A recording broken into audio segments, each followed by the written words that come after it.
وهذا كتاب أنزلناه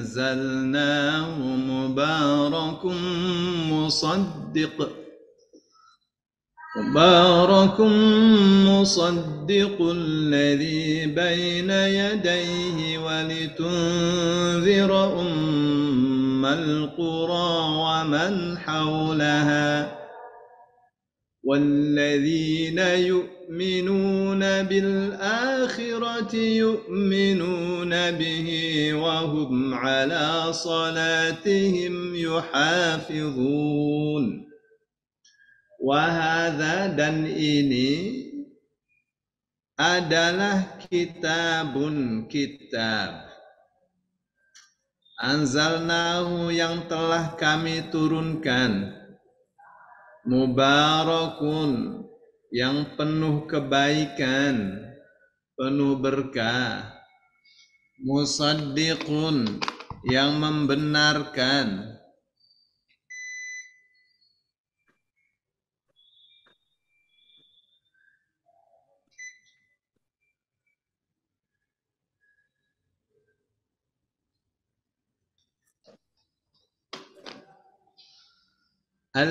musaddiqul ladzi baina yadayhi, yang membenarkan kitab yang ada di hadapannya. Apa yang ada di hadapannya? Taurat dan Injil. Walitunzira, dan agar engkau memberi peringatan, ummal qura, kepada ibu desa. Bukan ibu qura desa, kalau kita ibu kota. Jadi kenapa disebut ibunya desa-desa? Karena itu adalah desa pertama, yang dari desa itu terlahir desa-desa yang lain. Waman haulaha, dan orang-orang yang di sekitarnya.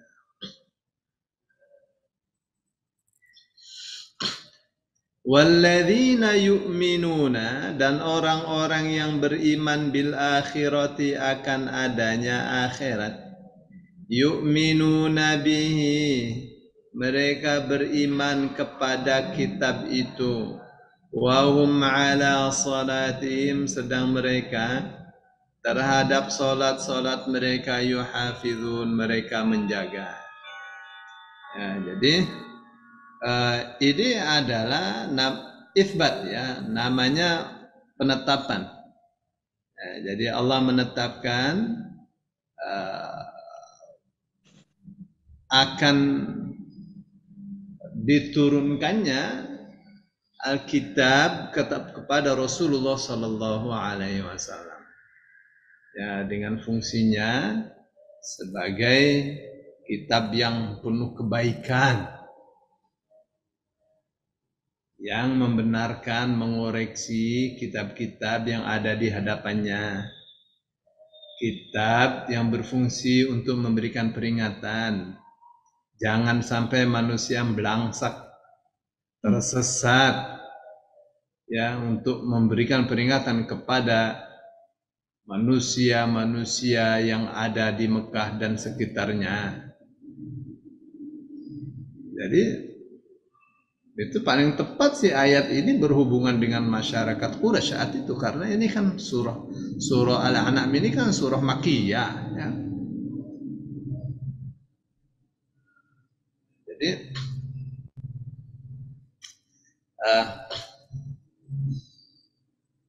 saya ingin kembali ke ini, ya, ke ayat pertama itu, ya. Jadi intinya sih begini, ya. Allah tidak mengatakan orang-orang yang mengingkari wahyu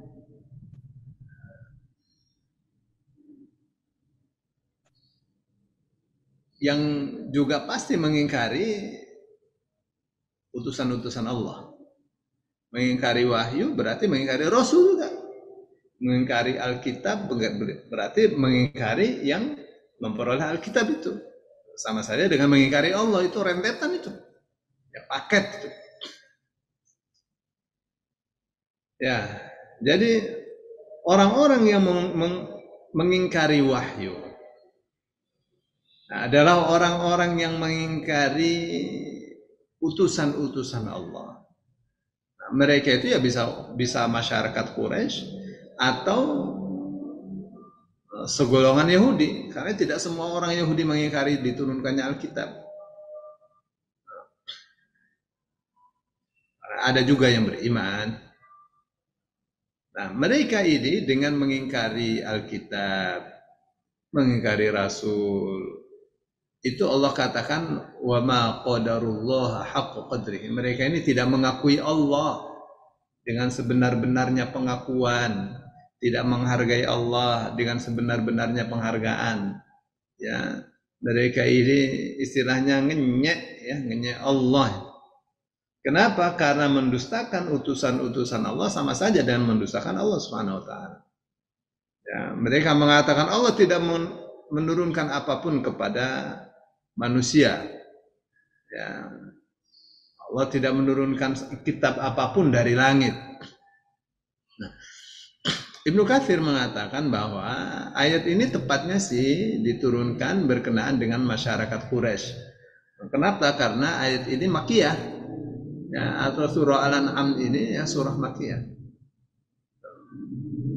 Menurut Ibnu Katsir ya, dan orang-orang Yahudi itu tidak mengingkari diturunkannya kitab dari langit. Ya, tapi Quraisy dan semua masyarakat Arab itu mengingkari. Jadi itu tuh bedanya. Ya. Semuanya mengingkari diutusnya Rasulullah Sallallahu Alaihi Wasallam. Alasannya apa? Karena Rasulullah itu adalah manusia. Alasannya. Jadi mereka mengatakan akana li bashari, akana linnas, akana linnasi ajaban an awhayna ila rajulin minhum an anzirin nas. Apakah manusia itu merasa terheran-heran kalau kami utus, kata Allah, kalau kami berikan wahyu kepada salah seorang manusia di antara mereka sendiri untuk memberikan peringatan? Ya. Atau ayat lain mengatakan tadi surah Yunus, surah 10 ayat 2 ya. Nah, dalam surah Al-Isra, surah 17 ya, Allah mengatakan, ya, ada Allah mengatakan, wa ma mana'an nasa yu'minu. Ya, tidaklah ada yang menghalangi manusia untuk beriman sebenarnya. Idza'ahumul huda, ketika datang hidayah kepada mereka. Illa an qalu, kecuali kata-kata mereka sendiri, aba'atsallahu basyarar rasula. Masa sih Allah mengutus manusia sebagai rasul? Ya, enggak masuk akal. Jadi itu tuh orang-orang Quraisy. Nah, mereka mengingkari kalau Allah mengutus manusia. Maka apa jawaban Allah? Qul, katakanlah hai Muhammad, lau kana fil ardi malaikatun yamshuna mutmainnin. Nah, andaikan di atas bumi ini ada malaikat yang berjalan dalam keadaan tenang, lanazzalna alaihim minas sama'i malakan rasula. Ya, pasti kami turunkan di tengah-tengah malaikat yang ada di dunia ini seorang utusan dari malaikat. Jadi malaikat, rasulnya ya malaikat. Yang manusia, rasulnya ya manusia. Apa sebabnya? Kalau yang diutus sebagai rasul di tengah-tengah manusia itu malaikat, nanti mereka saru. Ini malaikat apa manusia nih? Kalau malaikat kok kelihatan, kalau tidak terlihat ya mana itu? Nah, gitu ya. Nah, itulah. Maka Allah katakan, wa ma qadarullah haqqa qadrihi. Mereka ini tidak menghargai Allah dengan sebenar-benarnya. Nah, mereka ini tidak mengenal Allah dengan sebenar-benarnya. Ya. Mana yang disebut tidak mengenal? Ya, kalau mengenalnya pasti dia faham. Allah itu maha kuasa untuk menurunkan apapun. Ya, pasti mereka faham rahmat Allah itu mencakup segala sesuatu. Ya, pasti mereka faham kalau manusia itu diutus ya karena memang itu dibutuhkan Untuk apa? Untuk menaikkan derajat. Ya.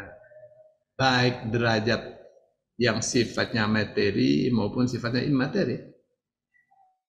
Ya, karena manusia itu ya manusia zaman apa itu? Zaman primitif tuh nggak teratur. Ya. Pernikahan tidak ada asal ceblok saja. Maksudnya ya nggak ada pernikahan ya gimana? Bapak dengan anaknya, ibu dengan anaknya, binatang. Tanpa utusan Allah manusia jadi binatang. Ya. Jadi manusia itu ya kacau balau dengan tidak adanya Rasul. Jadi diutusnya Rasul itu adalah sebagai alat. Untuk apa? Untuk mengatur manusia sebagai makhluk sosial ya yang mencintai keteraturan. Ya, diutusnya Rasul itu sebagai alat ya untuk meningkatkan derajat peradaban manusia.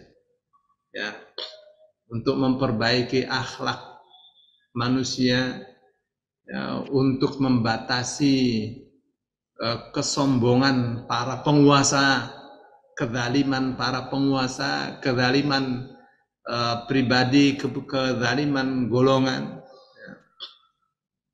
Jadi kalau orang mengingkari apa namanya risalahnya para rasul itu namanya ya tidak mengakui, ya. Tidak mengenal Allah, tidak mengenal bagaimana Allah itu menyayangi manusia. Diutusnya rasul itu ya untuk manusia. Nah, kalau mereka ini, ya, kita lihat ya bagaimana tabiat Al-Quran itu, ya meluruskan pendapat yang keliru. Ya kalian mengatakan tidak ada Rasul, Allah tidak mau menurunkan kitab. Kalian kenal Musa enggak? Ya Musa bawa Taurat enggak? Nah yang menurunkan Taurat kepada Musa itu siapa? Nah, kenapa? Karena masyarakat Quraisy itu juga tahu adanya Nabi Musa itu sebagai nabi. Tuh, maka mereka kalau ada apa-apa ya tentang hukum, tentang agama, mereka datang ke Madinah tanya kepada para habr, ya, para ahbar, para ulama Yahudi. Ya, apalagi orang-orang Yahudi. Baik. Terus Allah mengatakan taj'alunahu qaratisa tubrunaha. Ini Yahudi kalau begini ya. Wa tukhfuna katsira. Kalian menjadikan Alkitab atau Taurat itu sebagai kertas-kertas yang kalian perlihatkan, tapi banyak yang kalian sembunyikan. Apakah itu Quraisy? Enggak, masyarakat Quraisy yang bisa nulis lah. Ya, maksudnya tidak punya kitab mereka. Yang punya kitab tuh orang-orang Yahudi. Jadi mereka tulis tuh ya. Jadi orang-orang Yahudi itu menulis Taurat, menyalin Taurat, tapi mereka sembunyikan ya tentang sifatnya Nabi Muhammad dan hukum-hukum yang jelas dari Taurat, hukum rajam, ya hukum potong tangan, atau hukum qisas, banyak mereka sembunyikan itu. Ya. Jadi kenapa Allah katakan taj'alunahu qaratis? Kalian jadikan itu kitab sebagai kertas-kertas ya yang bisa diubah sesuai dengan selera mereka. Lalu mereka katakan ini dari Allah, padahal bukan dari Allah. Ya, mereka sendiri menulis. Apakah terjadi sampai sekarang? Ya sebenarnya kalau kita bandingkan ya Al-Quran dengan Bible misalnya. Oh ini Injil Lukas, Injil Matius, Injil model-model begitu tuh. Ya, kenapa? Karena yang menulis itu mereka. Ya, apa yang terbetik di pikiran mereka tulis dan mereka klaim sebagai wahyu. Ya, kalau di Injil sama saja lah. Yang di mereka klaim sebagai Taurat juga sama seperti itu.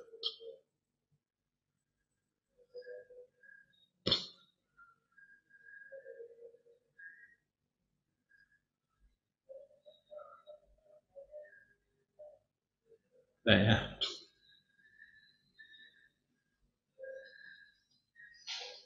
Jadi ini ayat ini mengisyaratkan bahwa orang-orang Yahudi itu memperlihatkan kitab, memperkenalkan kitab mereka, isi-isinya sesuai dengan selera mereka, dan menyembunyikan juga ya, banyak hukum-hukum yang ada di kitab mereka itu karena itu tidak sesuai dengan selera mereka. Ya. Kenapa demikian? Karena orang awam tidak pegang kitab saat itu, yang pegang orang-orang alimnya saja. Jadi orang awam tidak mengerti itu. Bagaimana kitab Taurat itu? Ya, dengan tulisan-tulisan Ibrani yang nggak sulit juga kalau belajar. Sama saja dengan tulisan Arab, kalau nggak belajar ya sulit. Tapi tulisan Ibrani itu gampang aja sebenarnya. Ya, tapi kalau belajar, kalau nggak ya sama aja. Ya.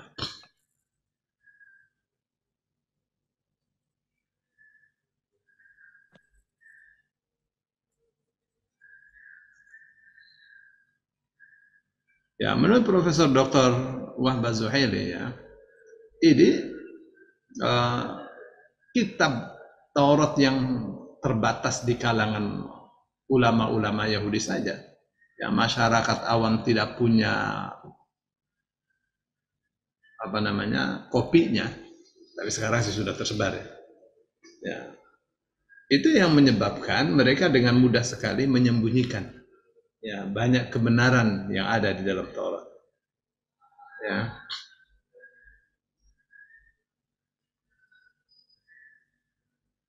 Baik. Ya antara lain apa itu? Antara lain adalah mereka menyembunyikan sifat Nabi Muhammad SAW, kabar gembira akan diutusnya Nabi Muhammad, tentang hukum perzinaan, hukum rajam, hukum qisas. Ya. Jadi apa nih maunya ayat ini nih? Maunya ayat ini, orang-orang Quraisy, kalian jangan percaya kepada orang-orang Yahudi untuk urusan-urusan hukum. Ya mereka tuh tidak jujur. Ya mereka tuh lebih. Jadi kalau kalian mau tanya kepada orang Yahudi tentang Muhammad pasti tidak jujur, ya karena mereka membenci Nabi Muhammad. Ya, baik.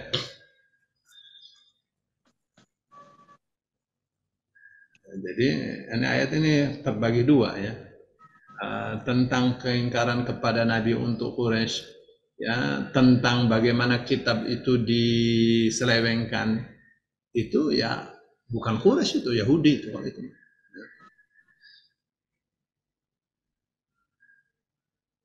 Baik. Apa maknanya wa'ulimtum ma lam ta'lamu antum wala aba'ukum? Ya. Imam Mujahid mengatakan ini khitabnya untuk orang-orang Arab. Ya kalian sebelumnya tidak tahu apa-apa, kemudian kalian diajari oleh Allah. Ya. Dalam riwayat yang lain disebutkan bahwa itu adalah untuk orang-orang Islam.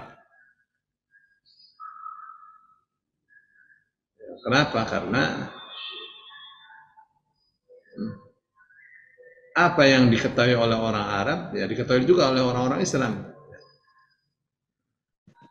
Qatadah mengatakan ini berkenaan dengan orang-orang musyrik Arab. Orang-orang musyrik Arab yang tadinya tidak tahu menjadi tahu. Dengan apa? Dengan diturunkannya Al-Quran.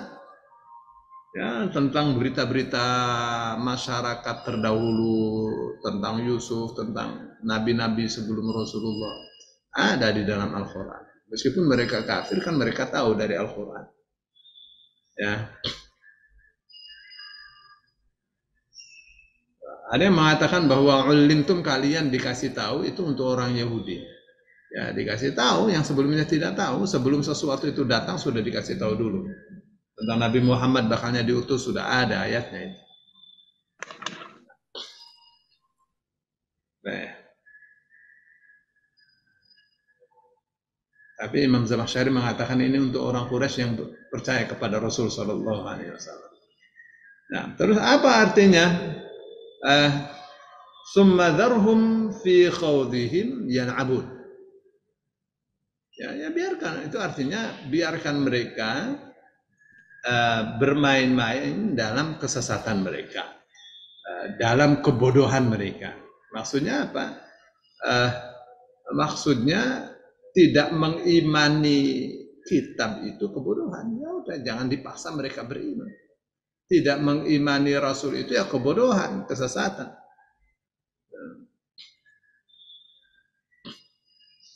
Ya, itu maknanya tsumma dzarhum fi khawdihim yal'abun.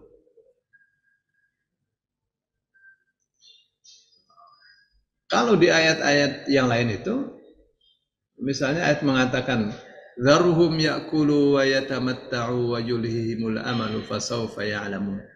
Ya, biarkanlah mereka makan dan menikmati kehidupan dunia. Ya, dan biarkanlah mereka itu terlalaikan oleh angan-angan mereka sendiri. Nanti mereka akan mengetahui akibat dari perbuatan mereka sendiri. Ya, terus ayat 92 ini namanya isbat. Ya, isbat itu menetapkan bahwa kitab Al-Quran itu benar-benar diturunkan oleh Allah Subhanahu wa Ta'ala. Satu ya. Terus yang kedua, kitab Al-Quran itu jangan diremehkan, itu banyak berkahnya, mubarak. Yang ketiga, kitab Al-Quran itu lebih dari itu, kitab Al-Quran bisa berfungsi untuk mengoreksi kitab-kitab yang ada di hadapannya, Taurat dan Injil. Ya. Bisa dijadikan rujukan. Oh, ini benar, ini salah. Ya, ini sesuai, ini tidak sesuai. Ini logis, ini tidak logis. Ya.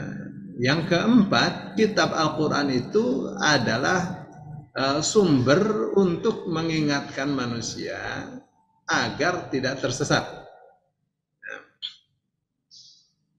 Yang kelima,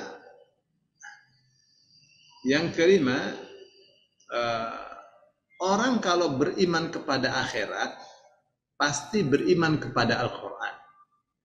Artinya apa tuh? Kan Allah mengatakan walladzina yu'minuna bil akhirati di ayat 92 tuh. Yu'minuna bihi, orang-orang yang beriman kepada akhirat pasti beriman kepada Al-Quran. Tuh, maksudnya itu paket. Kalau beriman kepada akhirat pasti beriman kepada Al-Quran, beriman kepada Al-Quran pasti beriman kepada akhirat. Itu. Kenapa tidak beriman kepada Al-Quran? Karena tidak beriman kepada akhirat. Gak takut dia akan neraka. Ya. Nah, kalau beriman kepada Al-Quran, beriman kepada akhirat, pasti mereka memelihara sholatnya, dijaga sholatnya. Begitu ya. Kenapa kita jaga-jaga sholat kita? Ya karena kita iman akan adanya akhirat. Kalau tidak nanti kita digebuk oleh Allah Subhanahu wa Ta'ala, kita tidak ingin, gitu kan? Baik, itu ya. Nah, jadi insya Allah pada pertemuan yang akan datang kita di ayat 93. Ayat 93 ini berkenaan dengan apa ini?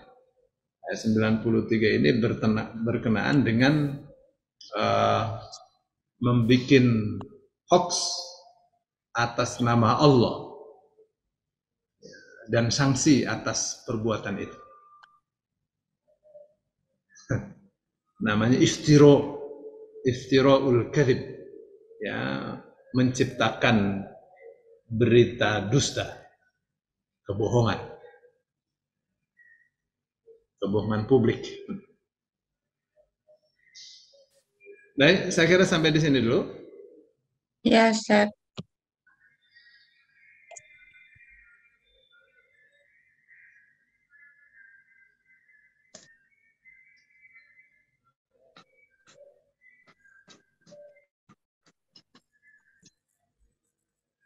Baik, Ustaz, terima kasih banyak. Jazakallah khair.